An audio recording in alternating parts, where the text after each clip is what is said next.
welcome to my YouTube channel. Today we are going with another lecture of the electromagnetism on the topic EMF in AC generator. कल हमने पढ़ा था AC generator की definition, उसकी functioning, working वगैरह हमने कल के लेक्चर में AC जनरेटर के बारे में पढ़ लिया था। आज हम पढ़ेंगे जो EMF इंड्यूस होती है AC जनरेटर, उसके बारे में पढ़ेंगे।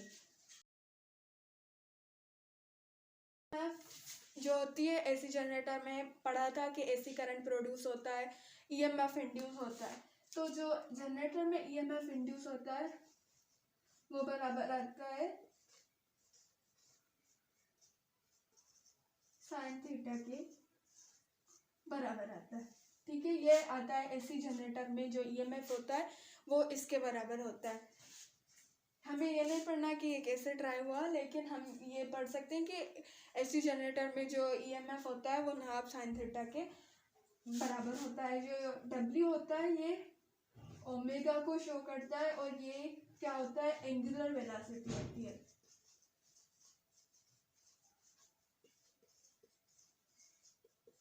ये क्या होती है, एक एंगुलर वेलोसिटी होती है, इसको हम W से शो करते हैं और ये बराबर होती है नंबर ऑफ रोटेशन अपॉन में टाइम, मतलब कि कितने वक्त में रोटेशन हो रही है। या हम इसको ओमेगा को करते हैं कि कितनी थीटा बन रही है, मतलब कितनी एंगल बन रही है अपॉन टाइम में due to change in one quantity into other quantity. एक क्वांटिटी है जिसको हम मैथमेटिक्स में डेरिवेटिव कहते हैं। तो ये क्या है, कितने टाइम में कितनी एंगल चेंज करती है, ये बनती है ओमेगा।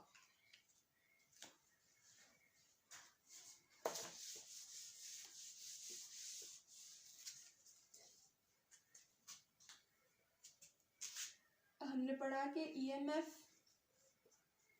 बराबर होती है NWAB साइन थीटा के, और ये जो एंगल होती है between area and magnetic field के बीच में होती है, एंड मैग्नेटिक फील्ड के बीच में। ये क्या, एक मैग्नेटिक फील्ड है, नॉर्थ टू साउथ ये मैग्नेटिक फील्ड है, और यहाँ पे हम एक कॉइल रखते हैं तो उसकी एरिया किसकी तरफ होती है, ऊपर की तरफ। कोई भी चीज़ है उसकी एरिया किसकी ऊपर की तरफ होती है और उसका प्लेन ऑफ द कॉइल क्या होता है, आगे की तरफ होता है। तो ये क्या, इस दोनों के बीच में क्या बन रही है, 90 की एंगल। तब ही क्या होती है कि जो EMF ऐसी जनरेटर में होती है वो मैक्सिमम होती है जब जो साइन थीटा बराबर होती है 90 के। तो EMF साइन 90, तो हमें पता है कि साइन 90 किसके बराबर होती है, साइन 90 बराबर होती है 1 के। तो EMF मैक्सिमम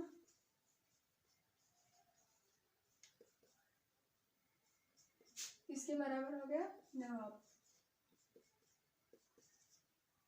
इसके बदले हम क्या रखेंगे, 1। तो ये क्या आ जाएगा,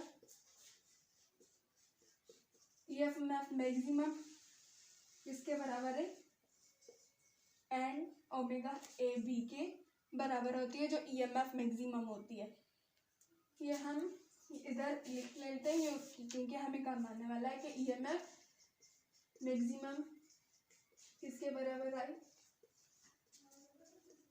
इसके बराबर आई। तो EMF अगर साइन 0 हो, मतलब कि एरिया और मैग्नेटिक फील्ड के बीच में जो एंगल है वो 0 है, तो ये जो EMF है वो मिनिमम हो जाएगा। और सारा EMF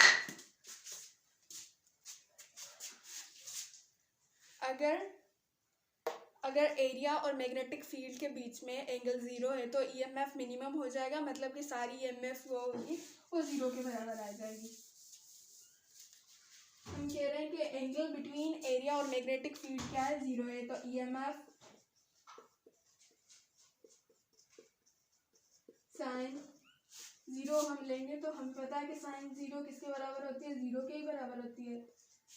तो EMF सारी इससे मल्टीप्लाई होगा 0, तो EMF मिनिमम क्या बन जाएगी, 0। तो EMF मिनिमम 0 हम तब मिलेगा जब जो एंगल बिटवीन एरिया और मैग्नेटिक फील्ड होगी वो क्या होगी, 0 होगी।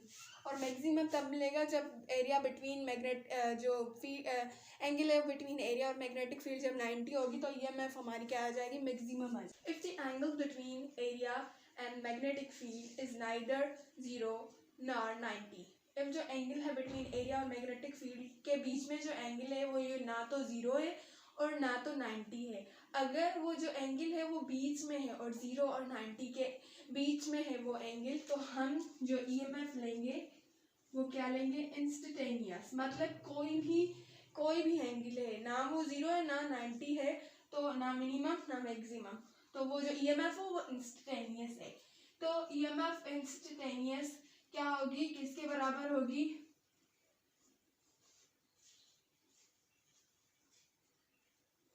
किसके बराबर होगी, साइन थीटा के।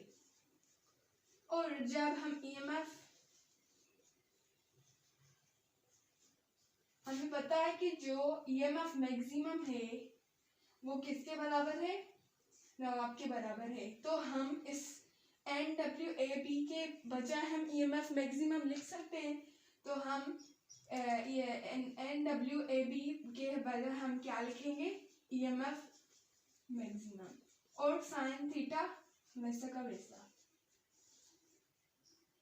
ठीक है, तो ईएमएफ हमें पता है, तो ये दोनों साइड्स को हम डिवाइड करेंगे किससे, I से हम इन दोनों को, R से हम इन दोनों को रेजिस्टेंस से डिवाइड करेंगे। Dividing both sides with resistance, इसको हम रेजिस्टेंस से, इसको भी हम रेजिस्टेंस से।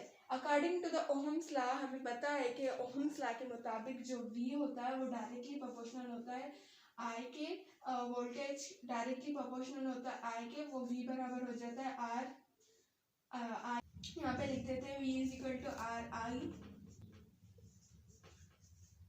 इसके करंट के बराबर आ जाएगा।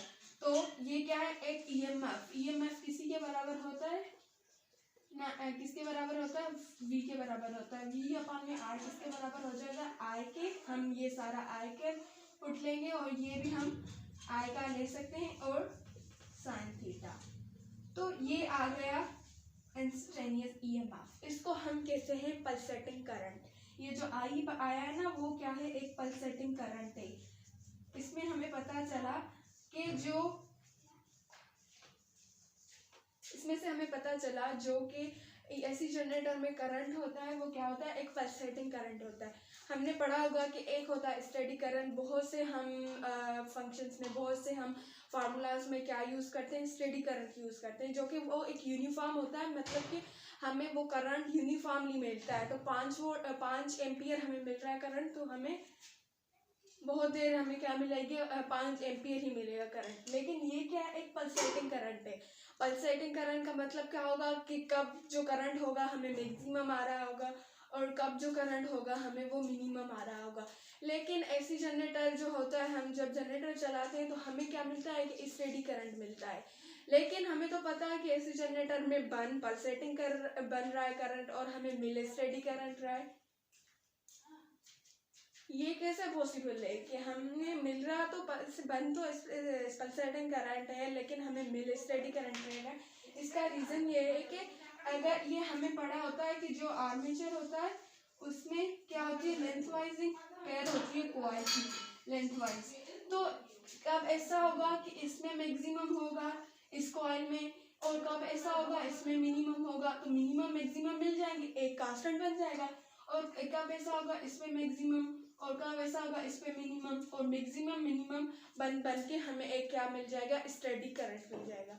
तो ये हमने पढ़ा कि जो ईएमएफ होता है एसी जनरेटर में क्या होता है, और उसके बाद हम कल पढ़ेंगे ट्रांसफार्मर के बारे में। तब तक के लिए अल्लाह हाफिज़।